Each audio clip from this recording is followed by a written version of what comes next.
Isang mapagpalang araw mga boss, ayan, sa ating lahat. Ayan, bigyan natin ng opinion at reaction. Itong interview ni Jessica Soho kay dating Senador Gringo Honasan.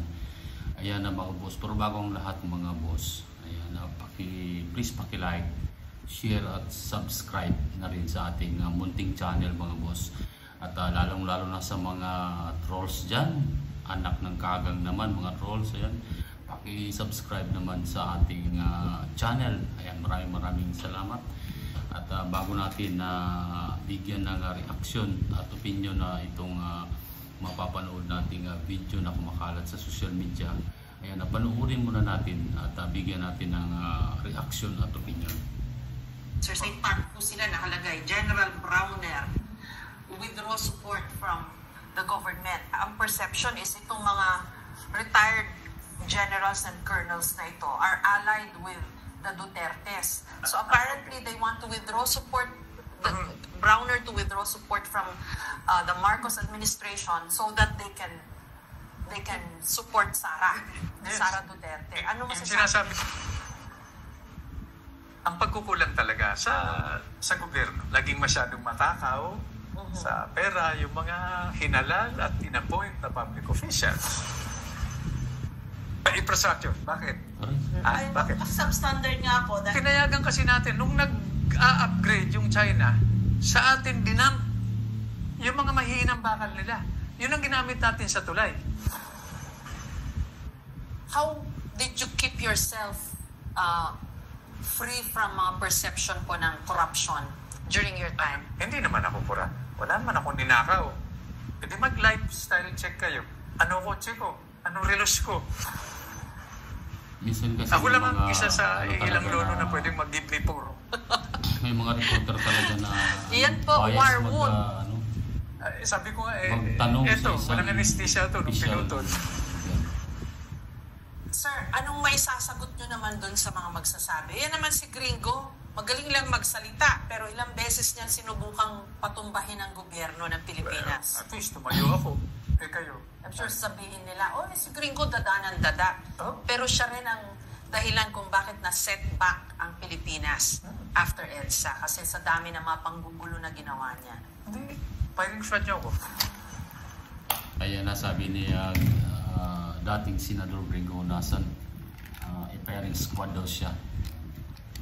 Ngayon sa totoo lang mga kababayan, actually, meron talagang mga reporter na bias magtanong dun sa kanilang mga resource person. So dapat ang mga ganyan media, ayan, dapat nasa gitna lang, walang bias magtanong yan. Dapat yung tama lang na yung kung ano lang yung dapat tanong, yun lang dapat. Kasi parang minsan kasi mapapansin natin, maano natin sa tono ng pagtatanong, bias na. Anyway, ganoon naman talaga mga boss, kasi sa dami-daming reklamo ngayon yan sa bansang Pilipinas at hindi lang sa Pilipinas, at nakarating na po yan sa buong mundo na nakakaiya talaga mga boss. So, kasi talagang yung corruption sa Pilipinas ngayon ay laganap na, kaya sobrang malala na. Although hindi naman natin sinasabi na yung mga dating mga administrasyon walang corruption, meron yan, kaya lang sa panahon kasi ngayon sobrang pagmamalabis yung pagnanakaw nila sa kaban ng bayan. Kung ikumpara natin sa nakarang administrasyon kay PRRD, actually si PRRD maraming nagawa sa bayan mga boss. So, marami sa mga project, mga legacy niya.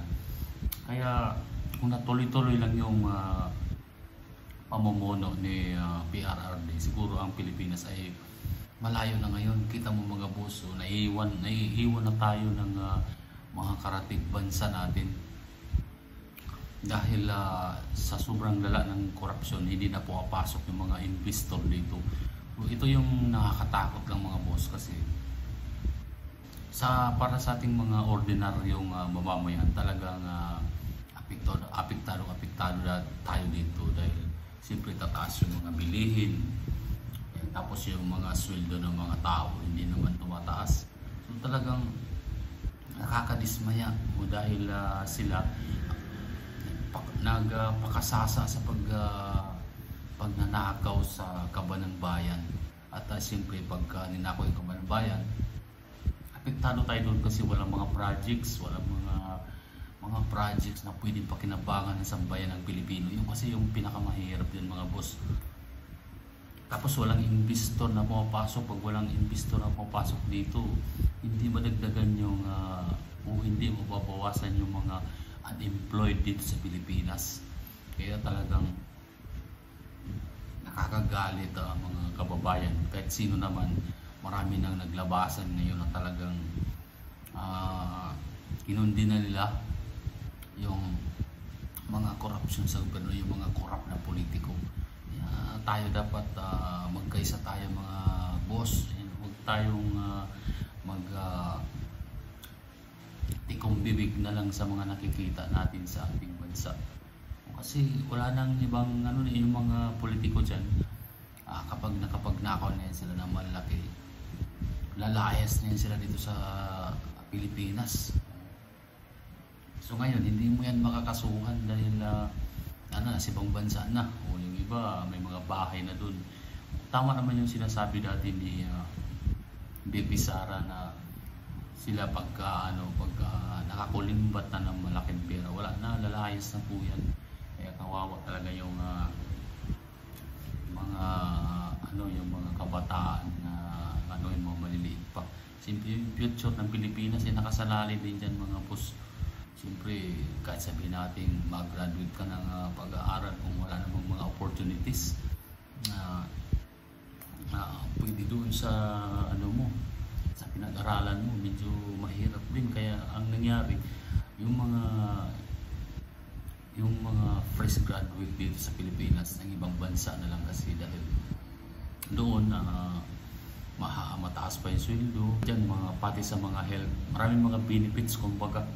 Kaya isa yan sa problema ng Pilipinas talaga mga kababayan, yung corruption. Kaya sana magpatupad na ng ng batas na magpaparusa dyan, kagaya nung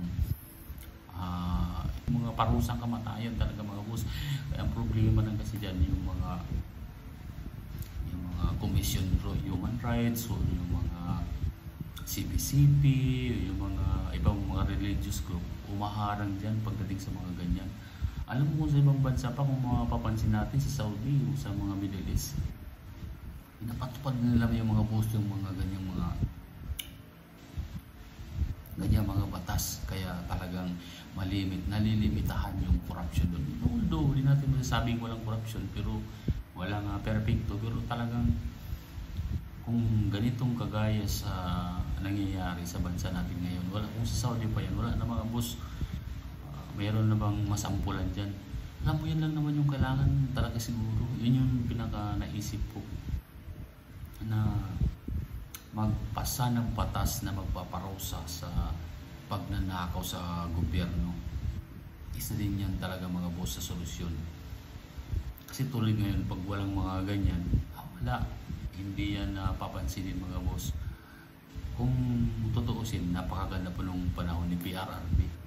Kasi actually takot yung mga politiko doon, kaya PRRD, kasi talagang pag nagalit si Dugong at sinabi na sumusunod talaga sila.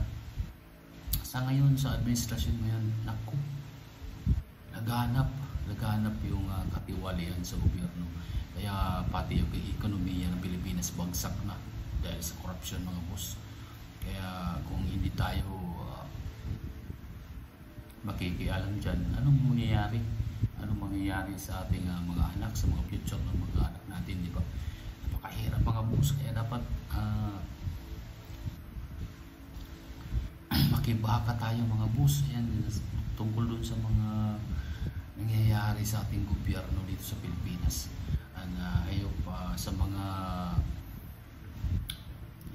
gusto kong mag-comment kayo dyan sa baba at nyo mga boss, yung mga sa tingin nyo solusyon dito sa problema ng Pilipinas ngayon. Mag-comment kayo mga boss. Maraming salamat at hiling ko sana na pakisubscribe mga boss ito ating muntin channel at maraming salamat.